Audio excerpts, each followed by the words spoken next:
What up, though? What up, though? What up, though? This is Gangster Astrology and Rap Beef. And today on the menu, we have Charleston White and a whole bunch of things right here. But before we do, let's take care of the housekeeping. Charleston White has a Taurus Sun sign. He has a Libra Moon sign. He has his Mars and his Venus inside of Gemini, making a square to his Pluto inside of Virgo. And we gonna go on that note.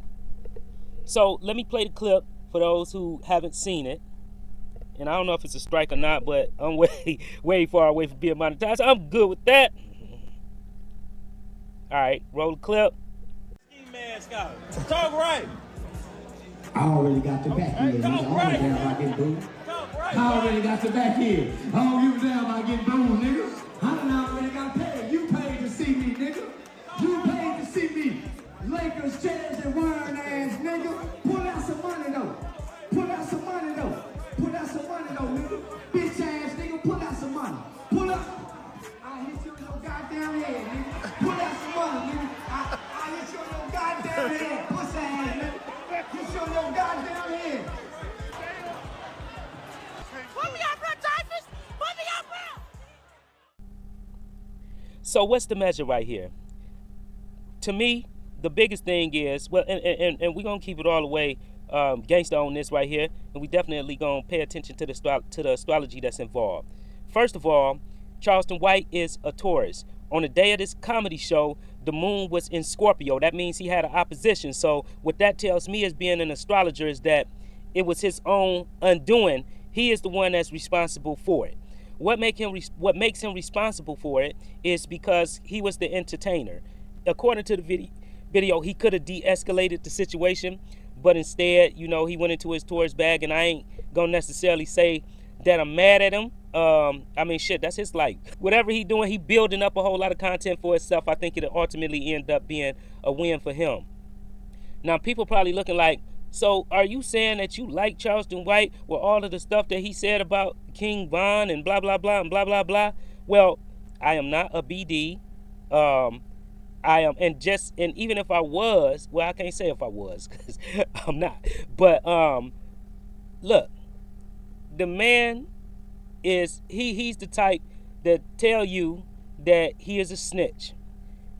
Half of the time, when you going to commit a crime with somebody when you young and don't know no damn body, the person that you going to commit the crime with ain't gonna tell you that they a goddamn snitch, you know. And so I respect the person for telling me, look, I'm bold. Don't do nothing like this with me. This is what I'm going to do, and give me the option to make my decision on how I want to proceed. So, no, I don't have a problem with him on that end. He is an acquired taste. He like Brussels sprouts. He was doing a comedy show, and first, the people that's sitting in the front row, if you go into a comedy show and you got thin skin, I suggest that you don't even go to a comedy show. But if you got thin skin, I definitely suggest that you don't go sitting inside of the front row. That is not a good idea. Especially as many comedians as it is that talk about people. And speaking about the comedians, we're going to get on this DL Hugley thing. And DL Hugley saying that Charleston White is a disrespect to comedy. When I hear other comedians saying that, I kind of get the same thing that I got when I hear rappers, old rappers, hating on the younger rappers or the newer rappers. Some of them not younger, some of them are just newer or newly exposed as rappers or newly presented as rappers. And so you have it with comedians. T.I. went through the same thing, where you have people that's been inside of the comedic lane and somebody else comes along, and what it really is, they get to hating because they feel like the people have instant success and they feel like they work very hard for their success. You know, the way to deal with that type of situation is, don't worry about the blessings that nobody else is getting. Worry about the ones that you have. Worry about what it is that the Creator has endowed you with. You know, because once you get to worrying about what other people have, then that's when the envy comes in, because you begin to compare yourself to that person. That's when the jealousy comes in, because then you begin to feel like you are the inherent person that determines what the quality is for that. We experience that when we watch rappers that's been around and call themselves critiquing or trying to hold back the newer rappers that's entering the game, whether they calling it mumble rap, whether they saying that the person ain't paid their dues, or whether they just trying to blackball the person and be another stick or stone or brick inside of their way, when they really look at the heart of it, it's jealousy, right? So when D.L. Hugley talks about it's not comedy, I beg to differ. You know, it might not be your taste of comedy. And then that's so goddamn hypocritical, right? Because D.L. Hugley, a big part of his, no, is that D.L. Hugley or B.L.? No, it's D.L. Hugley. A big part of his stand-up comedy is picking people out of the crowd and talking about them. He's usually far enough away from the stage where ain't nobody gonna jump in it, and that's a good thing. But that's what he does. Now, because he don't like the views of Charleston White, is more likely, or because he don't like the language of Charleston White, it's more likely why he say it's a disrespect to comedy, or a disrespect calling him a comedian, or whatever dumb stuff that they saying right there, man. That shit crazy as hell. You know, the man is a comedian. The man tell you he 12. He tell you he gonna tell the police. He tell you all that. But one thing you got to give him the credit for is he stood his ground. You know, and what you gonna do? So they are in Texas, and you will ask, is he liable or not?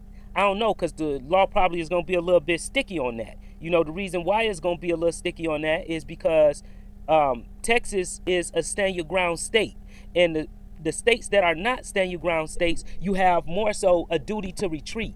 And inside of that duty to retreat, that means that before you take any action, you have to look at any and all escape routes that you can find, even if it includes running. So you got to try to run first. But in a stand your ground state, what they're saying is that, God damn it, you ain't got to run. You got a right to be, if you got a right to be wherever it is that you at, you know, then exercise that right. You could do you, you know, and if somebody invades your space or encroaches upon you, then you have the ability to defend yourself, to do whatever it is that you can to protect your space. And it's written up in different languages in different states that have that particular provision. So for D.L. Hugley, man, I like your radio show, but you definitely have your own views, and you definitely say some shit that's so democratically fucked up, you know, that you don't give nobody a chance if they're not from your perspective, you know. So we're gonna do your planets too, man. Not today, but we're gonna get on top of that. You got one more time, man, and we're gonna get on top of that. You know, I like you as you're okay as a stand-up comedian because I like comedy. But what you saying is, if I started off doing comedy today and I might not have the skills that you have, and I approach it in a different raw form, you're gonna tell me that it's a disrespect to your craft. First of all, motherfucker, it ain't your craft. You didn't invent it. You know. Well, let me get off of D.L. Hugley, because like I said, I like some of his stuff, and I like some of his stuff. But man, don't be that. I don't like that hypocritical shit. So now, you know, I kind of got to cover two things, because DJ U put up the video, part of the video for the interview that he has coming up with Charleston White, and Charleston White is talking about Larry Hoover. And so you have the people in the comments, most of them are positive, but you have a lot of people that's coming with some goofy shit. You know, some people are, and the ones that come with the goofy shit is the ones that don't know the literature. I told y'all in another one of my videos, I forgot which one that it was, that I'm not from Chicago. I lived in Chicago when I was real little, but I wasn't in the streets when I lived in Chicago when I was real little, but I went to Job Corps. And when I went to Job Corps at the age of 16, I was introduced to growth and development.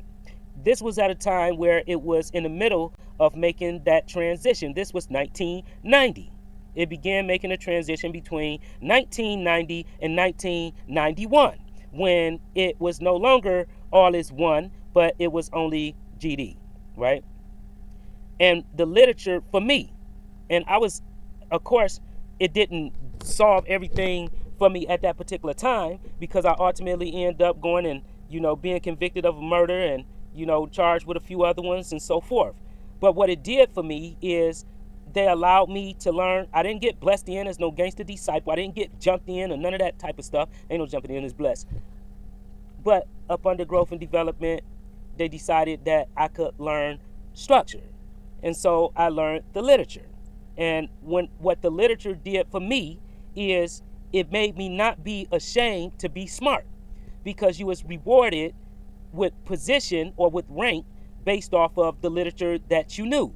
And so I became a teacher, right?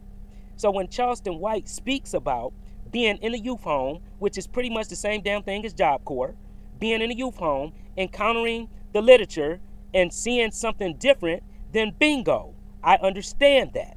I understand what he means, and it's not fake because I have experienced that. Now, what they say is because he disrespected King Von. Well, goddamn, how many people did King Von disrespect? I love his music. I still listen to his music, but it is what it is. What's the most ultimate disrespect that you could do to somebody? The most ultimate disrespect that you could do to somebody is killing them. Off of his own words. And so what you put out is what you get. So a person that's into robbing people, if they get robbed, depending on what kind of robber they are, they'll get back, but they're going to charge that to the game because they know, shit, that's the life that I am in. If they are a hitter and they shot people and one day they ultimately get shot, they understand this is the life that I live. You see? So no, man, that isn't the first time that he's stressed his thoughts about Larry Hoover. Help or hurt black people, Larry Hoover. Who? Larry Hoover. Man ain't done nothing in 50 years. How he done hurt us? But he done helped us. He gave us a blueprint called Growth and Development. That man had what they call a gang structured as a 501c3 when 501c3s was first created. Yeah. They said it was a gang. Today's GDs and BDs, they need to hear his voice. They need to do with Larry Hoover what they done with Tookie Williams during the Rodney King riots. It'll bring a lot of peace to Chicago. That's facts. If they gave this man an opportunity to speak to our children, our black youth, I think in 1 month, his words could stop drill music. If they gave us 1 month of Larry Hoover. And he spoke highly.